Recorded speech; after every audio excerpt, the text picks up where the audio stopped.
Hello class, welcome है आप सभी का। यस्टरडे जैसा कि हमने ये चैप्टर कंप्लीट किया था the portrait of a lady, तो आज हम इस चैप्टर के एमसीक्यूज को कंटिन्यू करेंगे। टोटल आपके 30 एमसीक्यूज रहेंगे और सब देखिए किस तरह से क्वेश्चंस पूछे जा रहे हैं। टेक्स्ट से पूछ रहे हैं, वर्ड टू वर्ड भी पूछ रहे हैं, फैक्ट, एक्सप्लेनेशन एंड अंडरस्टैंडिंग से।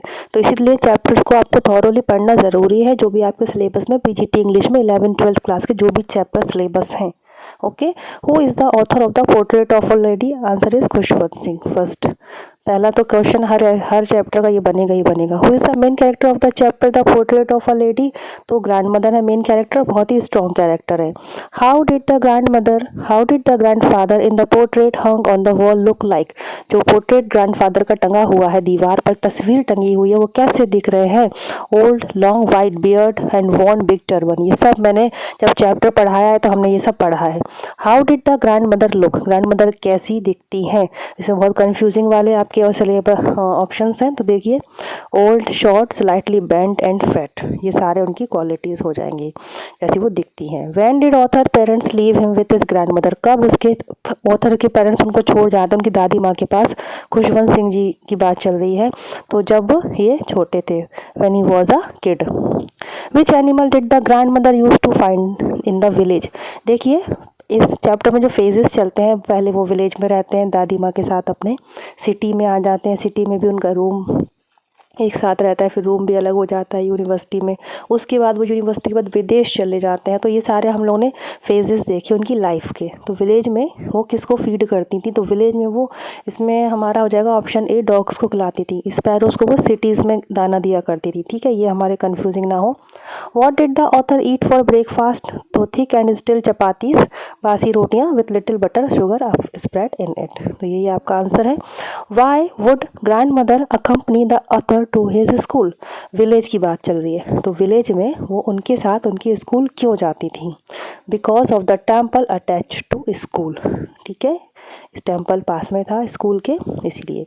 Where was the parents of the author? कहाँ थे उनके पेरेंट्स ऑथर के? तो ऑप्शन सी, सिटी में थे। What would the grand mother do in the temple on a daily basis? वो टेम्पल में क्या करती थी? तो देखिए क्या करती थी, ऑप्शन इसका बी हो जाएगा, रीड स्क्रिप्चर। जितनी देर तक इनकी स्टडी चलती थी, गांव वाले स्कूल की बात चल रही है, साथ में दादी माँ जाती थी। ओके, तो वहाँ बगल में टेम्पल था, साइड में ही स्कूल के, तो वहाँ पर वो बैठकर स्क्रिप्चर्स रीड किया करती थी। What was the turning point of the friendship between grandmother and author? ये टर्निंग पॉइंट मोस्ट इंपॉर्टेंट है क्वेश्चन इस चैप्टर का, कि उनकी दोस्ती में कब टर्निंग पॉइंट आ जाता है। 11 नंबर ऑप्शन इसका हो जाएगा, देखिए B, when his parents called them both to the city. जब उनके पेरेंट्स जब सिटी में चले गए थे ना, तो वो इन दोनों को भी सिटी बुला लेते हैं गाँव से, तब इनकी लाइफ में, इनकी फ्रेंडशिप में टर्निंग पॉइंट आता है। क्योंकि टर्निंग पॉइंट क्या होता है कि ग्रैंड मदर और जो ऑथर थे हमारे, वो दोनों एक स्कूल ही जाती थी साथ में ना, मंदिर था तो, लेकिन वो यहाँ पर इंग्लिश स्कूल में नाम लिख जाता तो फिर ये नहीं जा पाती। Where did author go to school in the city? School city में कहाँ जाते थे? इंग्लिश स्कूल इन मोटर बस, बस से जाते थे, मोटर बस से। What made the grand mother unhappy about the author's new English school? तो ग्रैंड मदर को न्यू इंग्लिश स्कूल की कई बातें अच्छी नहीं लगती थी, तो वो कौन सी थी? देखिए option D, she didn't understand English, क्योंकि उन्हें खुद इंग्लिश समझ में नहीं आती थी, and could no longer help with the lesson, और वो उनकी लेसन्स में हेल्प भी नहीं कर सकती थी। ठीक है, और भी पॉइंट जो उसमें नहीं दिए गए कुछ, वो ये थे कि वहाँ पर जो है धार्मिक स्पिरिचुअल चीज़ें, स्क्रिप्चर्स, ये सब नहीं पढ़ाए जाते थे, तो ये भी उनको अच्छा नहीं लगता था। Y didn't the grand mother like music? उन्हें म्यूज़िक बिल्कुल भी पसंद क्यों नहीं था? क्योंकि वो मानती थी it was the monopoly, monopoly means एकाधिकार, of harlots and beggars, harlots वैश्याएं और बेगर्स भिखारी, and not mean for gentle folk. ये हरलॉट्स एंड बेगर्स के लिए होता है म्यूज़िक, और जेंटल फोक के लिए नहीं होता है, ऐसा उनका दादी माँ का मानना था। How did the grand mother spend her time in the city? तो शहर में, ओके, सिटी में वो अपना टाइम कैसे स्पेंड करती थी? Spinning the wheel. Okay, reading scripture आपका गांव का है, विलेजेस का है। फीडिंग डॉग्स भी विलेजेस का है, ये ध्यान रखिएगा। और स्पिनिंग द व्हील सिटी का है। स्पैरो को खाना दाना डालना वो सिटी के हैं। ये टॉकिंग टू नेबर्स ये बिल्कुल नहीं था। How did the grand mother? इसीलिए तो ये जो चैप्टर्स हमारे सिलेबस में हैं, इनकी कहानी पढ़कर हमें ज़रूर से रखना है। बिना कहानी पढ़े हम नहीं बता सकते ये ग्रैंड मदर कौन थी, क्या थी, इनकी क्या, हमारे ऑप्शन सही जाएंगे अगर आपने नहीं समझा है चैप्टर को। तो क्योंकि जीके वगैरह में हम लोग ट्रिक लगा के कुछ ना कुछ आइडिया लगा के सही कर लेते हैं ना, वो चीज़ यहाँ अप्लाई नहीं हो रही है, सीधी सी बात है। How did the grand mother spend her afternoon every day, दोपहर में वो क्या करती थी? बाय फीडिंग 100 ऑफ स्पैरो, कई सैकड़ों स्पैरोज को वो दाना देती थी, भोजन देती थी। आफ्टरनून में अगेन सिटी में। What happened when the author moved abroad to study for 5 years? जब 5 साल के लिए वो अब्रॉड चले जाते हैं स्टडी के लिए, तब क्या हुआ? तो देखिए, grandmother bid goodbye, उनको गुड बाय करती हैं और साइलेंटली किसिंग हिज फॉरहेड। सीधी सी बात है, कोई रोना नहीं था, कोई सेंटिमेंट्स इमोशनल नहीं हुई थी वो उनके जाने पर, बस उन्होंने इस चीज़ को एक्सेप्ट किया अंदर ही अंदर, उनको प्यार से गुड बाय किया फॉरहेड पे किस करके। What changes came in the grand mother's evening schedule, उनके इवनिंग शेड्यूल में क्या चेंज आया? तो देखिए, she collected the women of neighbourhood. अब ये बात कब की है? जब ये एब्रॉड से वापस आते हैं आफ्टर 5 ईयर्स, तो उस शाम ग्रैंड मदर जैसे कि डेली पूरे टाइम चैंटिंग करती रहती थी, माला जपती रहती थी। उस शाम उन्होंने क्या किया कि मोहल्ले की लेडीज़ को इकट्ठा करके और ढोल बजाया था और खूब अच्छे अच्छे गीत गाए थे, जो वॉरियर्स योद्धा लौट कर आते हैं तब वो गीत गाए जाते हैं, वही वाले। ठीक है, और ये जो मैं बोलती हूँ ना, ये ध्यान से सुना करो, जो भी स्क्रीन पे दिख रहा है वो तो ठीक है, क्योंकि अभी जो रिसेंटली कल वाला जो एग्ज़ाम हुआ है, बच्चे जिस तरह से फीडबैक बता रहे हैं, सारा आया है बताने लिटरेचर में, मेरा बताया हुआ। What happened when the grand mother didn't pray for the first time, कब ऐसा हुआ जब उन्होंने पहली बार प्रेयर नहीं की थी, हमेशा प्रेयर करती थी, तो ऐसा कब हुआ? She fell ill the next day.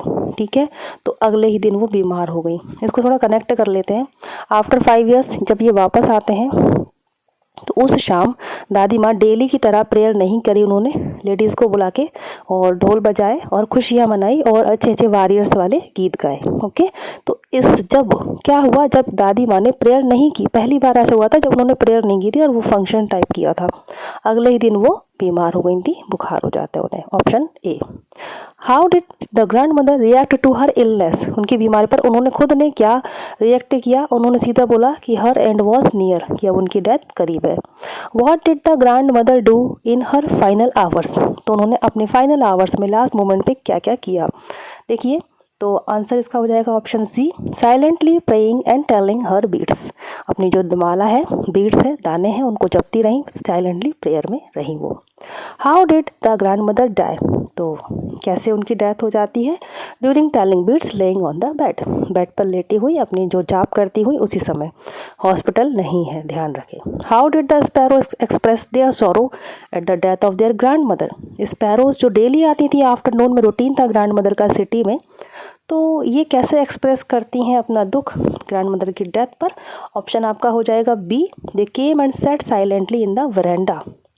देखिए, ये सारे ऑप्शन अभी ये जीके वाले नहीं कि हमें इसमें से एक गलत, एक सही है, 3 गलत है। अगर नहीं पढ़ा हो तो सारे सही लगेंगे पढ़ने ना पढ़ने वालों को, और हमें हमेशा आंसर लगाने होते हैं टेक्स्ट के अकॉर्डिंग, बुक में जो कंटेंट दी गया है उसके अकॉर्डिंग, ऐसे चैप्टर्स में। ओके, तो 23 का आपका हो जाएगा B.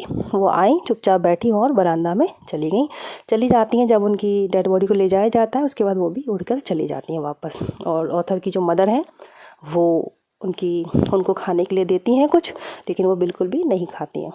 What happened when they took the grand mother's crops away, क्या हुआ जब ग्रैंड मदर की जो डेड बॉडी है, कॉप्स यानी कि लाश, तो उसको ले गए, तो क्या हुआ? देखिए, birds flew away quietly, birds भी अपने चुपचाप उड़ के चली गई।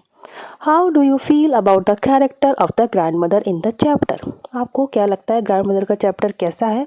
सो the option is B, strong. Emotional तो बिल्कुल नहीं थी वो, और ये तो है ही नहीं। लविंग पे जा सकते हो, लेकिन पहले आप स्ट्रॉन्ग को देखिएगा अगर ऑप्शन डिसाइड करते हैं, क्योंकि where was the author's grand father's portrait placed, तो इनके ग्रैंड फादर का जो पोर्ट्रे है, फोटो है, कहाँ पर टंगी हुई थी?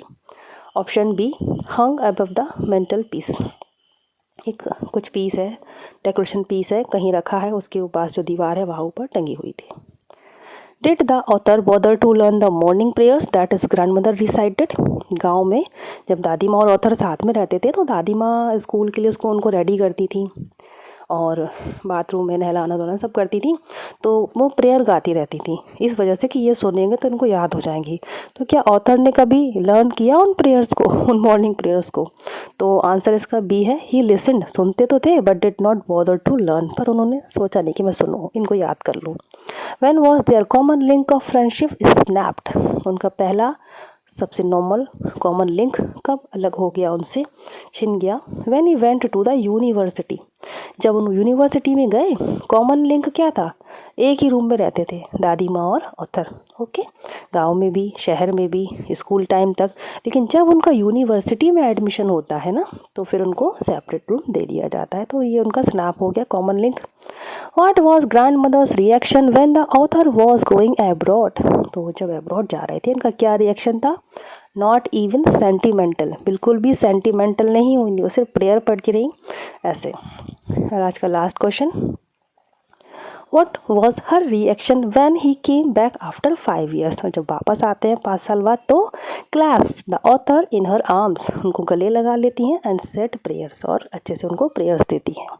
तो स्टूडेंट्स, ये बहुत ही इंपॉर्टेंट क्वेश्चंस हैं the portrait of a lady by Khushwant Singh के, जो आज हमने कंप्लीट किए। नेक्स्ट चैप्टर जल्दी ही आपका रहेगा, तो आप लोग शेयर ज़रूर करते रहिए आपस में। और फर्स्ट पेपर की तैयारी अच्छे से रखिए। सेकंड पेपर में कंटेंट जो आ रहा है लिटरेचर, ओके। उसके अलावा आपकी ग्रामर है और राइटिंग सेक्शन है। राइटिंग सेक्शन भी जल्दी ही शुरू करेंगे। ग्रामर के लिए जितनी भी मैगजीन्स रखी हैं पुरानी, सबके सेट लगाना शुरू कर दीजिए, ठीक है? आपको उससे बहुत हेल्प मिलेगी। ओके, चलिए, और लिख कर नोट्स बनाइए, अभी तो टाइम है, अच्छे से पढ़िए, तैयारी कीजिए। डेट अगर जैसे ही फॉर्म क्लोज होंगे तो क्या पता एग्ज़ाम की डेट भी आए। केवीएस के काम लटकते नहीं हैं, सीधा सा वो फॉर्म देते हैं, exam, interview and then joining होती है, ठीक है? तो आपकी जो ज्वाइनिंग होनी है ना, नेक्स्ट अभी होनी है मई जून जुलाई में, ध्यान रखिए 2023। तो ज्वाइनिंग को विजुअलाइज कर लीजिए और अच्छे से पढ़ाई कीजिए। Thank you so much for watching this lesson. खुश रहें, पॉजिटिव रहें। जय हिंद।